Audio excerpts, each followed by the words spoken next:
تعالى نتعرف مع بعض بمنتهى السهوله في الفيديو دوت على واجهه برنامج الانديزاين، ونشوف قد ايه ان هي بسيطه جدا جدا. ولو انت عندك خبره سابقه سواء بالفوتوشوب او الالستريتور هتلاقي نفسك مش غريب خالص عن الواجهه ديت او عن برنامج الانديزاين. وتعالى كده بروقان نبدا مع بعض اول مشروع لينا في برنامج الانديزاين.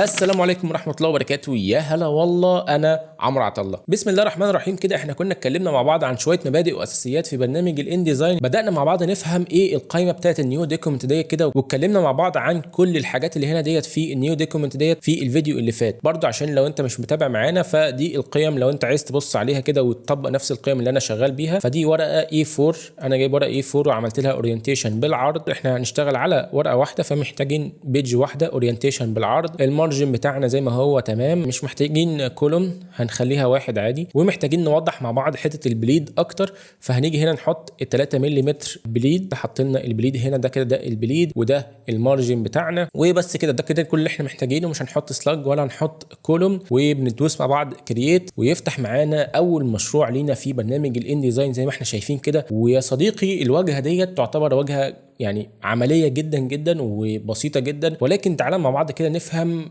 اساسيات برامج ادوبي عموما، ان هي بتبقى عندنا الواجهه الانترفيس بتاعتنا تبقى مرنه. ايه المرونه في كده؟ يعني ان انا عندي كل الحاجات اللي هنا دي كده دي بانلز، واللي على الشمال دي التولز بتاعتي. فعموما لو انت اول مره تفتح البرنامج فهيكون عندك الشكل مختلف عن الشكل اللي عندي. وعشان نوحد مع بعض نفس الواجهه، عشان برضو ما نتوهش مع بعض نبقى متابعين مع بعض، هتيجي عندك هنا كده فوق على اليمين، وهتيجي هنا كده تدوس على السهم اللي هنا كده يفتح لك مجموعه اشكال لواجهات مختلفه. لو انت شغال مثلا على حاجه ديجيتال بابلشنج هتلاقي عندك الواجهه بتتغير للديجيتال بابلشنج، بوك اسينشال كلاسيك، كل دي واجهات لتنظيمات مختلفه للواجهه بتاعتك. فاحنا هنشتغل على الاسينشالز كلاسيك اللي هي ديت. لو دوست عليها كده هيظهر لك نفس الواجهه دي كده.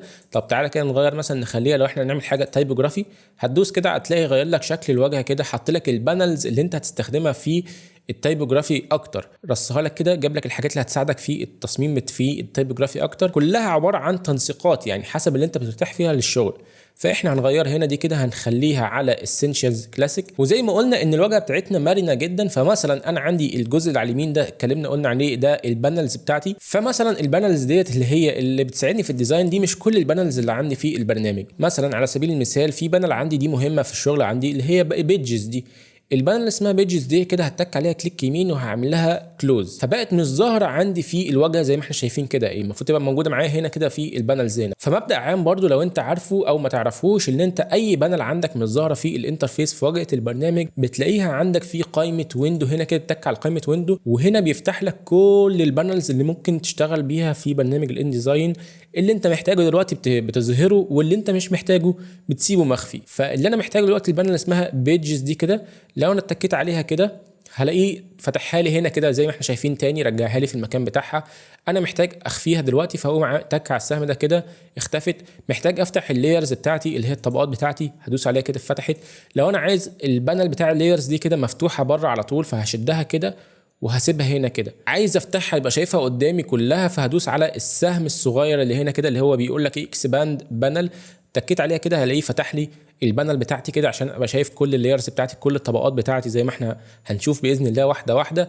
ولكن انا مش عاجبني المنظر ده هنا كده، هقوم مرجعها تاني اشدها، وهاجي لما هلاقي عندي العلامات الزرقاء دي هنا كده بيقول لي ده انت هتحط البانل هنا مع المجموعه دي. لو انا عايز انزلها مع المجموعه اللي تحت هنزل على المجموعه اللي تحت، عايز احطها في مجموعه لوحدها هنا كده هسيبها هنا، ممكن احطها تاني في مكانها العادي بتاعها هنا كده. الشكل البانلز هنا كده محتاج اوسعه شويه، فانا ممكن اشد كده شويه. يعني العمليه منتهى المرونه، ودي من اكتر الحاجات المميزه جدا في برامج ادوبي. لو انا مثلا عايز اشوف البانلز بتاعتي ككونتنت اللي جواها نفسه يعني، فانا هاجي على السهم اللي هنا دوت اللي احنا قلنا عليه اكسباند بانلز، هدوس عليه كده فتح لي اللي جوه البانلز بتاعتي. فانا هقف على البيجز دي كده. ممكن الجزء اللي تحت كده انا محتاج ارفعه لفوق، هاجي لما الاقي السهم بتاعي الماوس بتاعي اتغير هشد كده لفوق عشان الكالرز دي تحتاجها في الشغل بتاعي. ممكن انا ببقى عايز اشوف البيجز بتاعتي هنا كده وعايز جنبيها هنا اللايرز الطبقات، فهقوم جايب اللايرز دي كده وهم جاي هنا شايف السهم الخط الازرق اللي اتفتح معايا ده كده، ده معناه ان انت هتحط البانل بتاعتك هنا. هقوم سايبها هنا كده بمنتهى المرونه، ان انا دلوقتي بقى عندي البيدجز هنا وجنبها اللايرز وتحتيها الكالر والستروكس والسواتشز ديت بحتاجهم في الشغل معايا، بيبقوا عايزهم قدامي على طول عشان ابقى عمال اختار واطبق واسهل على نفسي الديزاين. فهي العمليه كلها اللي انت بترتاح فيه ايه في الواجهه بتاعتك، الانترفيس بتاعتك. انا كده يعتبر غيرت من البانل اللي انا شغال عليها اللي هي الاسينشالز كلاسيك. انت برضو يعني عايز تجرب مع نفسك جرب، بس خلينا عشان نبقى متفقين مع بعض. انا دلوقتي غيرت في البانلز بتاعتي، غيرت في الانترفيس بتاعتي، عايز احفظ الشكل دوت اخليه باسمي بحيث ان انا افتح البرنامج في اي وقت ما اقعدش اغير الحاجات اللي انا لسه عاملها دلوقتي من اول وتاني. فبمنتهى البساطه نفس المكان اللي فوق كده اللي احنا كنا عنده من شويه ممكن اعمل ريست، يعني يرجع لي البانل اللي اسمها اسينشال كلاسيك ديت اللي احنا لسه كنا فاتحينها وغيرنا فيها، رجعها لي تاني زي ما هي العادي بتاعها اول ما فتحتها خالص. لو انا عملت كده هيرجعها لي تاني للشكل الطبيعي بتاعها. لو انا عايز احفظ الورك سبيس بتاعتي ده اللي انا عملته ده كده التظبيطات ديت، هاجي هنا على نيو ورك سبيس، هدوس عليها كده وهقدر ان انا اسمي البانل بتاعتي مثلا ايه عمرو. جميل الكلام. بيقول لي ايه هنا، بيحفظ لي كل الحاجات ديت اللي هو البانل لوكيشن والمنيو كاستمايزيشن. هاجي هنا هدوس على اوكي، فبقى عندي فوق هنا لو تركز حاجه يعني من ضمن الحاجات اللي بتميز شخص عن التاني، بيحب ان انا ايه كل واحد يبقى ليه البانل بتاعته اللي بيرتاح فيها للشغل. فانا دي البانل بتاعتي اسمها عمرو. لو انا جيت في اي وقت غيرت خليتها اسينشال كلاسيكس هلاقي ان هي رجعت لي عندي اسينشال كلاسيك زي ما احنا شايفين هنا كده. لو ما رجعتش عندك هتيجي وانت واقف على اسينشال كلاسيك هتدوس على ريسيت اسينشال كلاسيكس.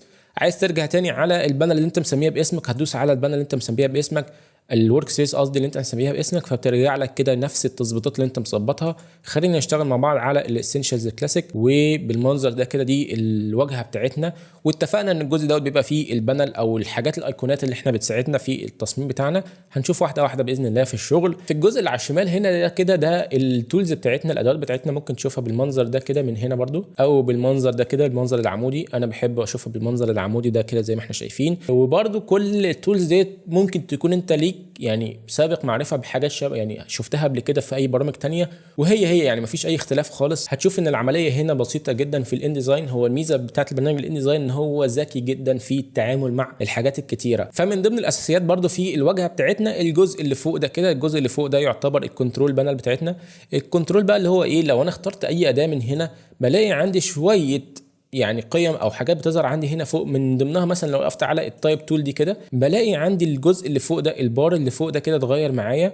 فانا لو رجعت تاني على السلكشن تول بلاقي ان المنظر بتاعي اتغير، الكنترولز اللي فوق بتاعتي اتغيرت. الحاجه الجديده بقى التفصيله اللي احنا زي ما شفنا واحنا بنعمل كرييت نيو دوكيمنت في الانديزاين اللي بيتميز بيها الانديزاين عن الالستريتور. يعتبر الانديزاين يعني نسخه من الالستريتور كده في حاجات كتيره، من اهمها ان هو بيشتغل بنظام الفيكتور. الحاجه بقى اللي بتميزه هنا اللي هي البانل بتاعه البيجز، الصفحات دي. البانل بتاعه البيجز دي هي اللي هنفهمها بشكل موسع شويه عشان دي الحاجه الجديده عندنا في الانديزاين. ولكن خلينا نتكلم ان الانديزاين زيه زي الفوتوشوب زي الالستريتور زي اي برنامج ديزاين بيعتمد على نظام اللايرز، الطبقات. وده اللي بنشوفه في البانل اللي اسمها لايرز دي كده. الفكره هنا ببساطه في نظام الطبقات ان الطبقه اللي فوق الحاجه اللي تبقى فوق بتغطي على الحاجه اللي تحتيها، لو دي تحت ودي فوق فدي بتغطي على دي. فطول ما انا شغال وببني في التصميم بتاعي فانا عمال احط طبقات، عمال احط اشكال، عمال احط تكست. فكل حاجه بحطها براعي ايه الحاجه اللي عايزها تبقى فوق مغطيه على الحاجه اللي تحتيها، وايه الحاجه اللي انا مش محتاج ان هي تظهر منها غير جزء معين بخليها تحت، وايه الحاجه اللي عايزها تبقى فوق. فترتيب الطبقات ديت ايه اللي فوق وايه اللي تحت ده المبدا العام بتاعنا في الشغل. هنشوف دلوقتي مع بعض تطبيق عملي وهيوضح لنا المبدا ده بشكل بسيط جدا. ولكن عشان نكمل تحرك في الواجهه بتاعتنا محتاجين نفهم حاجه مهمه جدا، ان انا بتحرك ازاي في الديزاين بتاعي. لاحظ معايا ان انا لو انا شغال دلوقتي عايز اعمل زوم ان على جزء معين او اعمل زوم اوت او عايز اتحرك يمين وشمال في الديزاين بتاعي، النافيجيشن بتاعي بيكون ازاي؟ عندك طريقتين والطريقتين سهلين جدا، ولكن انا هقول لك على الطريقه العمليه اللي انت تستخدمها بعد كده على طول. اول طريقه ان انت بتيجي على كنترول زائد اللي هو جنب الباك سبيس اللي فوق ده بيعمل زوم ان، كنترول ناقص بيعمل زوم اوت زي ما انت شايف كده. طيب انا عايز اشوف البيج بتاعتي الصفحه بتاعتي في محتوى الشاشه او الورك سبيس بتاعتي ككل، بتك على كنترول زيرو بيرجع لك تاني الفيت سكرين بتاعتك اللي هو بيبقى شايف الورقه بتاعتك البيج بتاعتك في مقاس الورك سبيس. ده كده الطريقه اللي مش عمليه قوي اللي انت مش هتشتغل بيها على طول. اللي احنا بنشتغل بيها على طول اللي هو ايه، دوس على الت على الكيبورد سكرول بالماوس لورا، البكره بتاعت الماوس سكرول لورا بيعمل زوم اوت، سكرول لقدام بيعمل زوم ان. طيب انا عملت زوم ان هنا كده وانا واقف في الجزء ده هنا كده، انا عايز اروح شمال شويه يعني عايز اتحرك كده. بتحرك ازاي؟ بمنتهى البساطه بتدوس على المسطره سبيس والتكه وتشد، تكه وتشد، كل ده انا معلق ايدي على المسطره السبيس، فبتلاقي نفسك بتتحرك بتشد التصميم بتاعك. تعمل زوم اوت كده الت وترجع لورا بالماوس، سكرول بالماوس لورا، تك على مسطره سكرول تكه وتشد. فانت ايدك على حاجتين مهمين في الديزاين على طول، ان انت الت على طول وسكرول بالماوس، البكر الماوس قدام ورا، زوم ان زوم اوت. عايز تتحرك تيجي كده شويه تيجي كده شويه، بتدوس على مسطره، تعلق ايدك على المسطره على طول هولد كده، وتتكه بالماوس وتشد اي اتجاه انت عايزه بمنتهى السهوله. فالحاجات الاساسيات ديت انا عارف ان هي بسيطه جدا وتعتبر شبه تافهه، ولكن هي دي اللي هتخليك تبقى شغال وانت مبسوط ومرتاح في البرنامج. عايزين نبدا بقى نحط حاجه على الورقه البيضاء بتاعتنا ديت عشان نشوف بقى، يعني عايزين نشتغل، عايزين نطلع اوتبوت بقى من البرنامج ده. بص يا صديقي، صلي بينا على النبي. لو خدت بالك احنا واقفين على الاداه الاولى بتاعتنا اللي هي السلكشن تول دي كده، وفي اداه تحتيها اسمها الدايركت سلكشن تول. الاثنين بيساعدونا في التحريك، ولكن الاداه الاساسيه بتاعتنا في التحريك اللي احنا نعتمد عليها اللي هي السلكشن تول، اللي هي الاداه الغامقه اللي عندنا دي، الماوس الغامق. لكن الماوس الفاتح ده هنعرف استخدامه قدام شويه باذن الله. فاحنا واقفين على الاداه بتاعه السلكشن تول. هقول لك عايزين مثلا نحرك دي كده شويه، نحرك دي كده شويه، نغير ابعاد ديت، نعمل الحاجه روتيشن، فاحنا بنرجع نقف على اداه السلكشن تول. واللي بالمناسبه برضو الشورت كات بتاعها مهم جدا تبقى عارفه، عشان ده مش كل شويه تيجي هنا تختار السلكشن تول وترجع تاني، لا، اللي هو زرار الفي. وبرده الشورت كات دوت هو ثابت في الالستريتور، في الفوتوشوب، في برنامج البريمير، في برنامج الافتر افكت، هو عام في اي برامج ادوبي يعتبر يعني. فنيجي نشوف مع بعض، لو هنبدا نرسم اول شكل لينا خالص، هنبدا نرسم مع بعض كده شكل مستطيل، حاجه بسيطه جدا نبدا نفهم منها شويه مبادئ كده. بنبدا ندور على الاداه اللي بترسم معانا الاشكال، وركز معايا الاداه دي يعني ممكن تكون تتلخبط ما بينها اللي هي ريكتانجل تول، وما بين الاداه اللي فوقيها على طول اللي هي ريكتانجل فريم تول. رسم الاشكال بتاعتنا بالريكتانجل تول دي اللي هي الاداه دي. ومبدا عام برضو في برنامج الانديزاين خصوصا يعني، وبرامج ادوبي عموما، اللي هو لو انت لقيت عندك اي اداه جنبها المثلث الصغير ده اللي هو الابيض ده معناه ان الاداه دي جواها مجموعه ادوات مشابهه ليها جوه بقى، اللي هو معاها. فازاي بتظهر بقيه الادوات اللي جوه الاداه دي؟ لو جينا بصينا كده مثلا، شايف عندك دي اللاين تول مفيش جنبها العلامه دي اللي هو المثلث الصغير ده، معناه ان هي دي اداه واحده بس، اداه اللاين تول. طب تعالى كده نرجع على الريكتانجل تول. لو انا عايز اشوف بقيه الادوات اللي جواها، بقيه الاشكال اللي جواها اللي بتعمل نفس الوظيفه بتاعتها بس باشكال مختلفه، اللي هو لو تكيت كده هتكه وعلق ايدي شويه، هتلاقي عندك ظهر لك مجموعه الادوات اللي جواها، اللي هي بيقول لك السهم ده في حاجات تانية جوه. فانا كده لو جيت وقفت على الريكتانجل تول، شكل المستطيل بتاعي ده كده، ممكن ارسم اليبس، ممكن ارسم بوليجون شكل مضلع، او اليبس اللي هو شكل بيضاوي او دائري. خلينا نبدا بابسط حاجه ريكتانجل تول عادي جدا. فانا دلوقتي لو خدت بالك عملنا اخترنا اداه، عايزين نشوف خصائص الاداه اللي احنا هنشتغل بيها دي. اول حاجه بسم الله الرحمن الرحيم كده، انا هرسم شكل، فانا عايز اعرف اللون اللي انا هرسمه جوه الشكل ده لو ركزت معايا احنا قلنا الكنترول بتاعنا بيبقى فين؟ فوق في البار اللي فوق ده. لو جيت بصيت معايا كده كل دوت مش عايزينه، هتلاقي عندك حاجه هنا اللون، الفيل كلر. الفيل كلر هنا لو بصيت معايا عندنا حاجتين، فيل كلر وستروك كلر. الستروك ببساطه هو الحدود الخارجيه للشكل بتاعي، هنشوف كمان شويه. الفيل كلر اللي هو لون الشكل نفسه. فانا عندي هنا لو بصيت هتلاقي عندي الفيل كلر في نون، اللي هو في الممنوع ده كده، اللي هو الخط الاحمر ده كده انا مش عامل فيل كلر. فانا لو جيت تكيت على السهم الصغير ده كده، ممكن اختار مثلا لون احمر من هنا كده، واللي تحتيها الستروك ده كده هتلاقي عندي اللون بتاعه اسود. ازاي ارسم بقى؟ بمنتهى البساطه هتتكه وتشد كده بالماوس، تعلق ايدك على الماوس وتشد لغايه لما توصل للمقاس اللي انت عايزه وتسيب. رسمت، لو تاخد بالك انا رسمت عندي مستطيل احمر حلو جدا، بس فين بقى الستروك اللي احنا كنا بنتكلم عليه، اللي هو الخط الخارجي او الحدود الخارجيه للشكل بتاعي، اللي هو هنا عندي لونه لون اسود. هنا لو عملت زوم شويه هنا لو خدت بالك هو في حاجه سودا كده، في حز اسود بسيط مش باين معايا قوي. ليه؟ عشان هو مقاسه صغير. لو بصيت عندي هنا كده فوق في الستروك، لو بصيت عندي هتلاقي ان الستروك بتاعي لونه اسود، والستايل بتاعه الستايل اللي هو الشكل بتاعه سوليد، اللي هو خط عادي. عندنا اشكال مختلفه ممكن نعملها حدود خارجيه للشكل بتاعنا، مش موضوعنا دلوقتي، احنا عايزين نشوف الستروك نفسه. هتلاقي عندك الرقم اللي فوق ده كده اللي هو ده المقاس بتاع الستروك. لو كبرت المقاس ده كده، الرقم ده كده، لاحظ معايا الستروك بتاعنا بيظهر اهو. بص كده من بعيد خلاص هو في حدود خارجيه، انا دلوقتي خلاص شايف كويس، انا في حدود خارجيه خلاص، انا متاكد كده. طب انا مش عايز ستروك، مش لازم اكون الشكل اللي انا محتاجه رسمه عايز الحدود خارجيه. هاجي هنا كده وهتك على كلمه نن دي كده، هتك عليها. طب انا عايز اغير لون الستروك، هاجي هنا كده هختار اللون ده. طب مش باين عندي، لا هكبر السايز بتاعه كده شويه. ممكن اغير الستايل بتاعه كده، ممكن اختار ده. خلينا نرجعه تاني سوليد وباللون الازرق مفيش مشكله. بص بقى التفصيله اللي جايه دي، لو انا قلت لك حرك المستطيل ده هتعمل ايه؟ هتقوم جاي هنا كده هتتك عليه وتحاول تشده تمشي بيه. طب بص بقى اللي حصل معانا ده كلام برضو، احنا قلنا عايزين نحرك اي حاجه، نغير مكان، نغير ابعادها، احنا واقفين على انهي اداه؟ بنبص احنا واقفين على انهي اداه. انا اللي انا عملته دلوقتي ان انا ايه، بالريكتانجل تول لما جيت اتك واشد كده انا عملت ايه، انا كنت فاكر ان انا بحرك الشكل ده، بس انا برنامج بالنسبه له هو شايفني ان انا برسم ريكتانجل تاني، مستطيل تاني. هاجي هنا عشان اتحرك او امسح او اشيل اي حاجه او اغير ابعاد اي حاجه لازم اكون واقف على السلكشن تول بتاعتي، الاداه الاولى خالص. والشكل اللي انا رسمته زياده ده انا مش عايزه، فبمسحه ازاي؟ بكون واقف عليه ازاي؟ دي حاجه برده نقطه مهمه جدا. لو انا تكيت بره كده في اي حته بره في الورقه البيضاء كده او بره هنا كده في الرمادي، هكون مش واقف على اي لاير. لاحظ معايا كده انا مش واقف على اي لاير. بعرف ازاي انا واقف على مختار اللاير ده بالتحديد، اللي هو لو انا اتكيت على الشكل الاحمر اللي فوق ده كده هلاقي عندي هنا كده في شايف الكورنرز دي كده، ترانسفورم كنترولز دي كده اللي هي ظاهره عندي دي. لو انا عايز اتحرك دلوقتي وانا واقف على السلكشن تول واتكيت على المستطيل ده كده وشديته هلاقيه بيتحرك معايا. طيب انا عايز اغير لون المستطيل اللي قدام ده هنا كده، وانا واقف على المستطيل ده كده بطلع فوق هنا كده عايز اغير ايه، عايز اغير الفيل كلر، فهاجي هنا على الفيل كلر اتك عليه واخليه مثلا اصفر. عايز اخلي الستروك بتاعه كبير كده.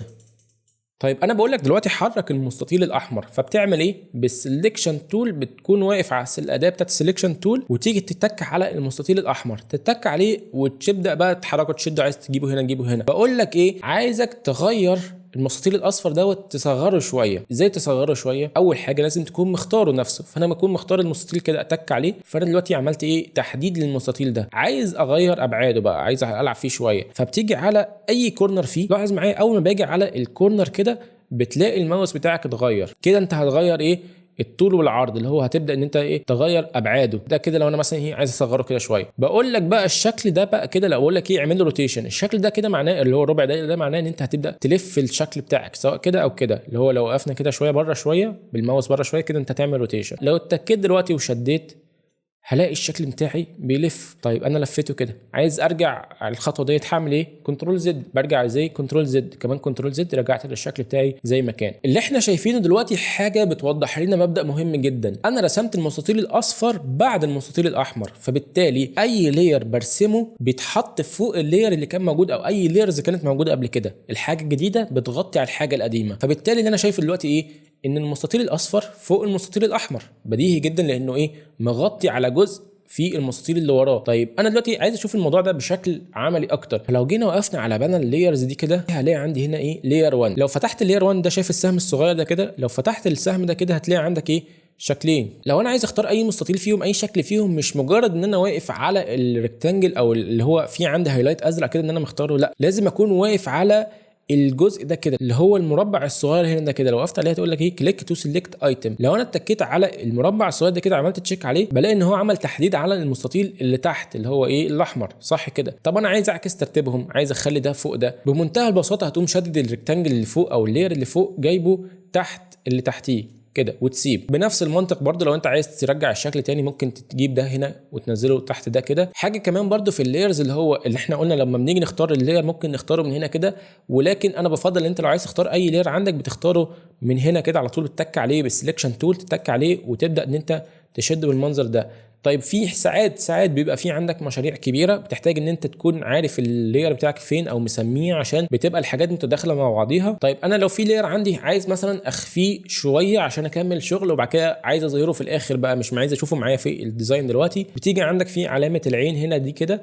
لو اتكيت على علامه العين اللي هي توجل فيزابيليتي، لو اتكيت عليها بتظهر اللاير او تخفيه برضو بالتبعيه اي لاير عندك بالمنظر ده كده. لو تلاحظ هم هنا يعتبروا ده نفس النظام، لو خدت بالك هو نفس النظام مشابه لنظام الالستريتور، ان انت بيبقى عندك اللايرز او الطبقات بتاعتك جوه لاير كبير موحد ليهم كده اللي هو ضمنهم كلهم. ممكن تعمل كل شكل او كل حاجه معينه تضمها في لاير لوحدها ويبقى كلهم ضمن لاير مسمى هنا كده عندك. ممكن تسمي اللاير ده اللي انت عايزه، تسميه اي حاجه انت عايزها هنا كده. وممكن تيجي هنا كده تتك على كرييت نيو لاير دي كده، فبتيجي عندك كده تعمل لاير جديد، بحيث ان انت لو عايز مثلا في التنسيق عموما بيساعدك ان انت لو عايز تخلي كل مجموعه لحاجات معينه، مجموعه الصور في لاير، مجموعه التكست في لاير، ده برده حاجه ترجع لك انت وتنسيقك في الشغل. حاجه مهمه بقى في ترتيب اللايرز، وعايزين حاجه حاجه عمليه اكتر من ان احنا نقعد نشد اللاير وننزله او نشد اللاير ونطلعه فوق، لا عايزين حاجه عمليه اكتر من كده. تعالى دلوقتي نعمل مع بعض ايه، نرسم دايره. هنيجي هنا نتك على الريكتانجل تول، نفتح الادوات اللي جواها ونختار الاليبس دي كده. في بقى معلومه مهمه جدا، وهي ان انا لو عايز ارسم حاجه بشكل منتظم او انا عايز اغير ابعاد حاجه واحافظ على انتظامها بنفس النسب اللي هي عليه، بيجي عندنا هنا شورت كات بسيط جدا وهو زرار الشيفت. زي دلوقتي ان انا عايز ارسم شكل دايره، فلو اتكيت دلوقتي وشديت هلاقي عندي شكل بيضاوي وانا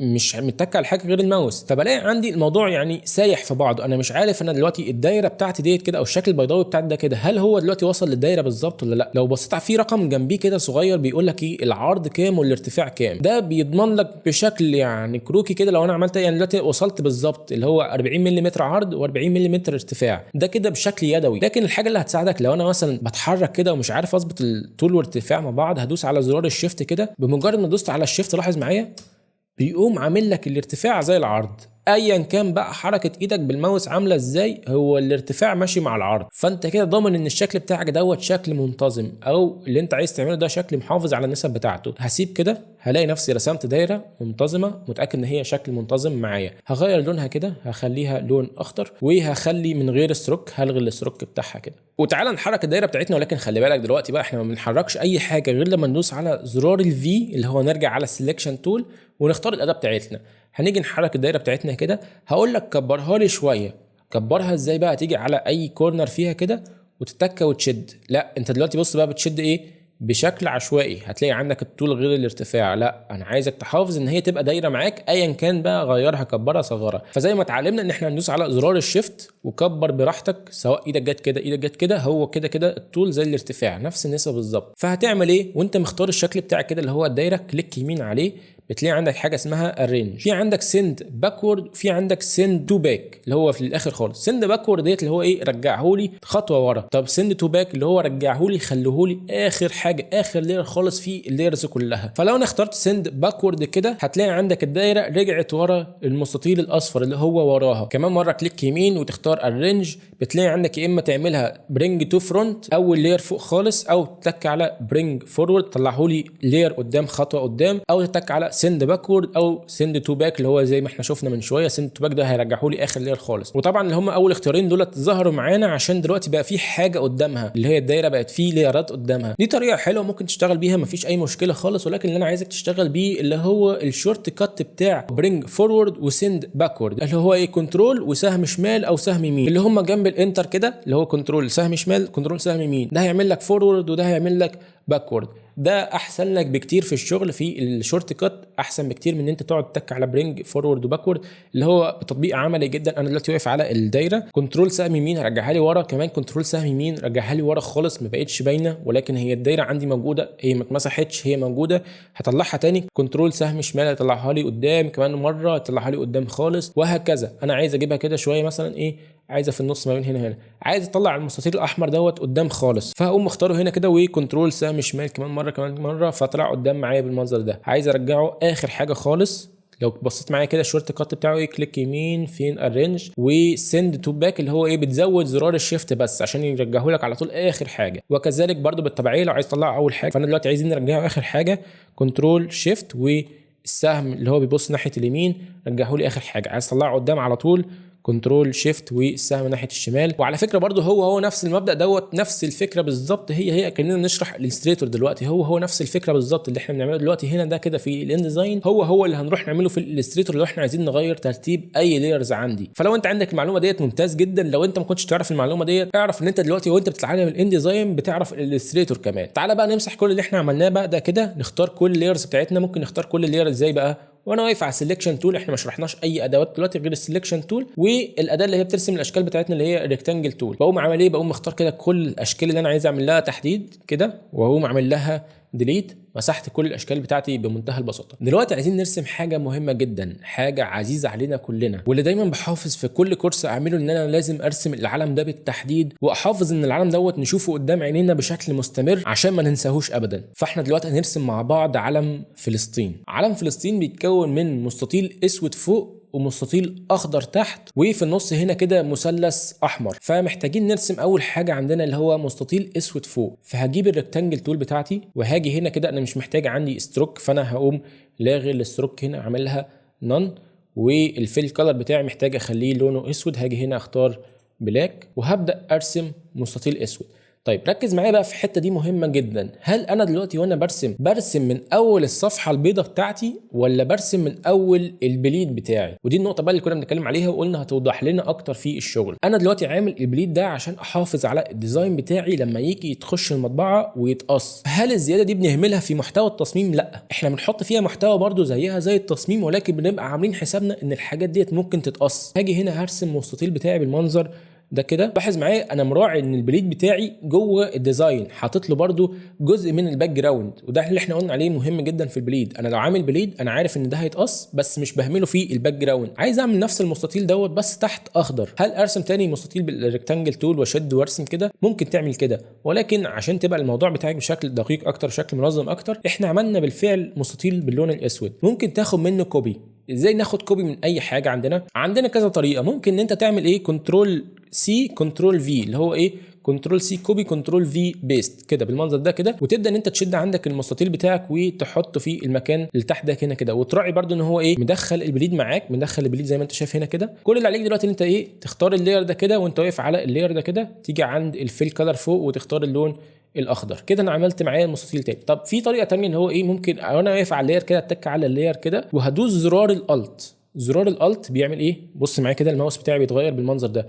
لما بدوس على الالت وانا واقف كده لسه ما عملتش حاجه، بدوس على الالت بس بيتغير الماوس بتاعي للشكل ده كده. ده معناه ان انا دلوقتي لو دوست على الالت وشديت اللاير ده كده، مش بحرك اللاير ده، لا، انا بعمل نسخه جديده من اللاير اللي انا واقف عليه وبشده في نفس الوقت. لو انا كده عملت دوبليكيت او عملت نسخه ثانيه من نفس اللاير اللي انا اخترته. طيب انا مش محتاج ده دلوقتي، هقوم اعمل له ديليت. في حاجه مهمه لو خدت بالك منها، ان انا وانا بحرك اللاير ده كده وبنزل بيه تحت، شايف الخط اللي في النص ده اللي بيظهر معايا لما باجي اتحرك كده وانا نازل لتحت وبيظهر وبيختفي كده؟ شايف الخط دوت اللي بيعدي ده كده، الاحمر ده اللي هو الفشه شويه ده كده؟ الخط الفشه دوت اللي هو بيبقى عندي ده اسمه سمارت جايد. السمارت جايد ده بيحافظ ان انا اخلي الحاجه بتاعتي منتظمه والتنسيق بتاعي حلو. طب انا لو مش عارف اعتمد على السمارت جايد دوت وعايز انزل بخط مستقيم على طول، او عايز احافظ على انتظام الحركه بتاعتي، زي ما قلنا الشيفت، الشورت كات بتاع زرار الشيفت وانا بعمل تكبير او تصغير، ده بيحافظ على انتظام النسب بتاعه الحاجه بتاعتي. نفس الفكره ونفس المبدا. لو انا بتحرك كده وعايز انزل بنفس اللاير ده كده خط مستقيم، باجي هنا وانا اتك على اللاير ده كده وادوس شيفت وابدا اتحرك، بلاقي اللاير بتاعي نازل بخط مستقيم كده، خط طولي مستقيم. يا اما لو ملت شويه كده ناحيه الشمال او ناحيه اليمين، هتلاقي اللاير بتاعك بيتحرك بشكل 45 درجه. فهنا الحركه بتاعتي منتظمه، يا اما حركه طوليه مستقيمه، يا اما 45 درجه كده، يا اما 45 درجه كده، يا اما فوق او تحت، يعني الحركه اللي انت عايزها، بس بيحافظ على انتظام الحركه بتاعتك. لو انا السمارت جايدز ديت اللي هو الخط اللي قلنا عليه الفوش دوت بيبقى مش ظاهر معايا، بيظهر ازاي معايا؟ بتاكد ان انت واقف على فيو، بتلاقي عندك هنا حاجه اسمها جريدز اند جايدز، بتلاقي اوبشن اسمه سمارت جايدز. ده الاوبشن ده تتاكد ان انت عامل عليه علامه الصح، ده بيساعدك جدا في التنسيق للحاجات بتاعتك زي ما احنا شفنا كده. كده فاضل لنا حاجه بسيطه جدا، ان احنا نعمل هنا مثلث باللون الاحمر. ممكن نعمل مثلث باللون الاحمر، وهقول لك برده دي حاجه ايه، يعني كنا بنتكلم فيها في الكورسات اللي فاتت قبل كده، ان احنا ممكن نعمل شكل مربع وناخد منه نصه يبقى عندنا مثلث، اللي هو ايه، تعالى كده نعمل معاه ريكتانجل تول ونغير اللون بتاعنا نخليه لون احمر. وركز معايا، انا ما كنتش مختار اي شكل من الشكلين دولت وانا بعمل الخطوه ديت، لان انا لو كنت مختار شكل مثلا المستطيل الاخضر ده كده ورحت جبت الريكتانجل تول وجيت هنا غيرت اللون خليته لون احمر، هلاقيه بيغير اللون اللي تحت اللي هو اللي انا واقف عليه. لا، عشان انا عامل سيلكشن على الشكل ده، هو فهم ان انا عايز اغير الشكل ده. لا، ارجع تاني على السيلكشن تول كنترول زد ودوس بره كده، انت كده مش مختار اي شكل. لو دوست بره كده ان انت كده مش محدد اي شكل، فده معناه ان انت اللون اللي هتغيره دلوقتي وانت واقف على الريكتانجل تول، واللون اللي هتغيره دلوقتي هو لون الشكل اللي انت هترسمه جديد. هرسم المربع ازاي بقى؟ نفس الفكره اللي احنا رسمنا بيها الدايره. عايز حاجه منتظمه، هدوس شيفت وابدا ارسم كده.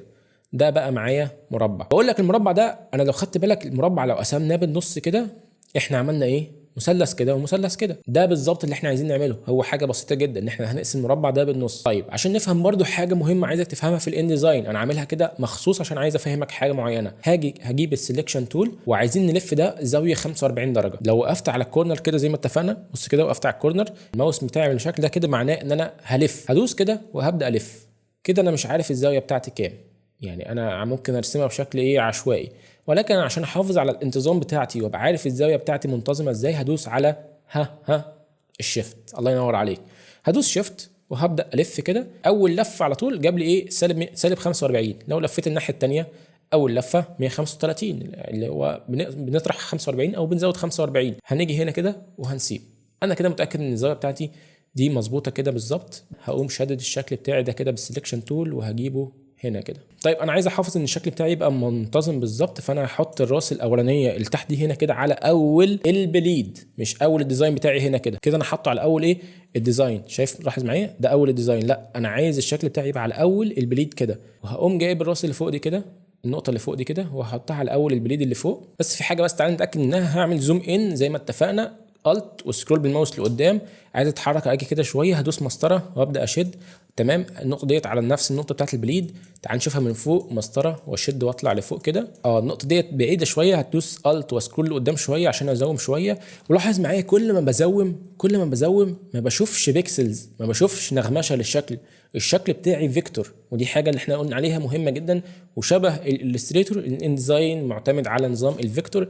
الاشكال بتاعتي ما بتبكسلش. وهبدا ادوس شيفت عشان انا عايز اكبر الشكل بتاعي من غير ما اتغير ابعاده. وهشدها هنا كده فوق لغايه لما تبقى نفس النقطة على نفس البليد بتاعي. أنا كده رسمت العلم بتاعي تمام جدا، ممتاز جدا، ومفيش أي غلطة ولا أي حاجة. بس أنا دلوقتي شايفه مش العلم، يعني أنا شايف شكل أشكال غير اللي أنا رسمها. منها إن أنا ده مش مثلث، أنا عايز أشيل الجزء ده. هل الجزء ده هيظهر معايا لما اجي اعمل ريندر او ان انا اجي اطلع الديزاين بتاعي من البرنامج؟ لا مش هيظهر معايا. طب انا عايز اشوف ده، انا عايز اتاكد من ده بعيني، عايز اشوف الفاينل الحاجه دي عامله ازاي. بتلاقي عندك هنا كده، ركز معايا، في حاجه هنا تحت اسمها ايه؟ الفيو مود. الفيو بتاعي هنا العادي اللي احنا شغالين عليه اللي هو النورمال. طب في عندي اشكال تانية للفيو، منها البريفيو. لو دوست على بريفيو ده هنا كده، ده الشكل النهائي بتاعي اللي هيطبع ويطلع في النهايه خالص. فشورت كات برضو سريع عشان تنقلك من البريفيو بتاعك للنورمال، وهو زرار الدبليو. زرار الدبليو ده مهم جدا. انا عايز اشوف الحاجه بتاعتي النهائيه هتبقى عامله ازاي. ارجع ورا كده، اقدم قدام زي ما احنا اتعلمنا النافيجيشن بتاعي. هدوس على دبليو، ده كده البريفيو بتاعي النورمال. من ضمن برضو البريفيوز اللي عندك ان انت ممكن تجيب على البليد ده كده، تبقى شايف المقاس بتاعك، الديزاين بتاعك بالبليد. لاحظ معايا البليد اللي هو 3 ملم الزياده دولت اللي احنا حاطينهم مع بعض. نفس الفكره لو انا دخلت على السلاج، احنا مش حاطين مع بعض سلاج هنا فمش هيجيب معايا السلاج. او البرزنتيشن، ده الشكل النهائي لو انا مثلا ايه بوري العميل بتاعي او اي حاجه، او انا عايز اشوف بنفسي حاجه كبرزنتيشن كده، بشوفها بالمنظر ده كده، بيجيبها لي بمقاس الشاشه كلها. وتك على سكيب، بترجع تاني على البريفيو بتاعك، خليها على النورمال. وزي ما قلنا الشورت كات هنا ده مهم جدا تبقى ايدك عليه على طول وانت شغال، هو الدبليو. وبكده ده ياخدنا لاخر حاجه عندنا، وهي التاسك بتاعت الفيديو دوت. انا عايزك تعمل علم فلسطين ده زي ما شفت كده، طبقناه مع بعض وعملناه مع بعض. عايزك تخش وتعمله بنفسك على الان ديزاين. وكمان عايزك تفكر تعمل الشكل بتاع المثلث اللي هنا ده كده، ما تعملهوش بالحركه بتاعت المربع اللي هنا ده كده اللي احنا عملناه مع بعض. جرب كده مع نفسك وانت بتعمل هنا المثلث ده، تعمله مثلث على طول. ازاي الكلام ده؟ انا هديك هنت بسيط جدا. انت في الريكتانجل تول عندك هنا كده، لو اتكيت شويه هتلاقي عندك حاجه اسمها بوليجون تول، شكل مضلع. فالبوليجون تول ده كده لو اخترته، ازاي بقى الشكل المضلع اللي انت رسمته ده كده تاخد منه مثلث؟ انا عايزك تاخد منه مثلث برضه. هو تفكر ان انت ممكن تاخد ازاي مثلث وتحطه كده بنفس الفكره كده، هو واضح جدا يعني. فدي برضه حاجه عشان تمرن ايدك عليها. وده بعد ما نخلص كده، احنا خلاص خلصنا التصميم بتاعنا، عايزين نحفظه، هنعمل له سيف عشان نبدا نكمل الشغل عليه في الفيديوهات اللي جايه باذن الله واحده واحده. فدلوقتي هنعمل حفظ بس للديزاين بتاعنا بصيغه الان ديزاين عشان نعرف نفتحه بعد كده ونكمل عليه الشغل، ما نخسرش الخطوات دي كلها. فكل اللي محتاجين نعمله ان احنا نخش على فايل، بعد كده نتك على سيف از، ونختار المكان بتاعنا على الجهاز. وهنا كده نيجي نسمي الفايل بتاعنا، فانا هسميه فلسطين. وهتلاقي نفسك بتعمل له سيف على صيغه اللي هو الاي ان دي صيغه الان ديزاين اللي احنا بنشتغل بيها، وتتك على سيف. دلوقتي انت حفظت الفايل بتاعك على الجهاز عشان هنبدا نكمل عليه شغل في الفيديوهات اللي جايه. اما بقى لو عايز تحفظه كصوره جي بي جي، فبتخش على فايل، بعد كده بتخش على اكسبورت، وبتلاقي عندك ممكن تحفظه بكذا صيغه، منها البي دي اف، وده المهم جدا في الان ديزاين ان هو بيطلع الحاجات بتاعتك بي دي اف لما تعمل لها مونتاج. كل دوت هنجيله باذن الله، ولكن المهم عندنا دلوقتي ان احنا نحفظه كصيغه الصوره اللي هو الجي بي اي جي. تك عليها كده ونتك على سيف. كل الاختيارات اللي في الصفحه ديت هنجيلها واحده واحده باذن الله، بس عشان نطلع معانا اوتبوت، بس نبقى في ايدينا الصوره في الاخر. دلوقتي ان احنا نيجي عندي في الرينج هنا كده نخليها اول بيجز، ومش محتاجين نغير في اي حاجه هنا. ممكن الكواليتي بتاعتك هنا كده دي تخليها ماكسيمم، مش مشكله. ومش محتاجين نعرف حاجه تانية دلوقتي هنا خالص، بس عشان ما نشغلش بالنا دلوقتي. ونيجي نتك على اكسبورت ونروح على المكان اللي احنا اخترناه على الجهاز. بنلاقي عندنا ده ملف الانديزاين، ده المشروع بتاعنا اللي ممكن نفتح نعدل عليه او اي حاجه. ودي الصوره بتاعتنا اللي احنا خلصناها مع بعض. وبتلاقي عندك هنا الصوره زي ما احنا شايفين كده، ما فيهاش الحاجات اللي احنا قلنا عليها، البليد والحاجات الزياده دي زي ما شفنا في البريفيو. اخر حاجه احب اشكرك جدا ان انت وصلت للجزء ده في الفيديو، وانا عارف ان الفيديو كان طويل شويتين، ولكن الحاجات دي كانت مهمه جدا ان احنا نشرحها كلها في نفس الفيديو عشان ما تتوهش ما بينهم وتشبكهم كلهم مع بعض. وباذن الله هنكمل مع بعض في الفيديوهات اللي جايه. فما تنساش بقى اخوك بالدعوه الحلوه بقى، واللايك والسبسكرايب واشترك في القناه، لان دوت هيساعدني جدا وبيفرق معايا قوي. مستني اشوفك الفيديو اللي جاي. انا عمرو عطله، والسلام عليكم ورحمه الله وبركاته.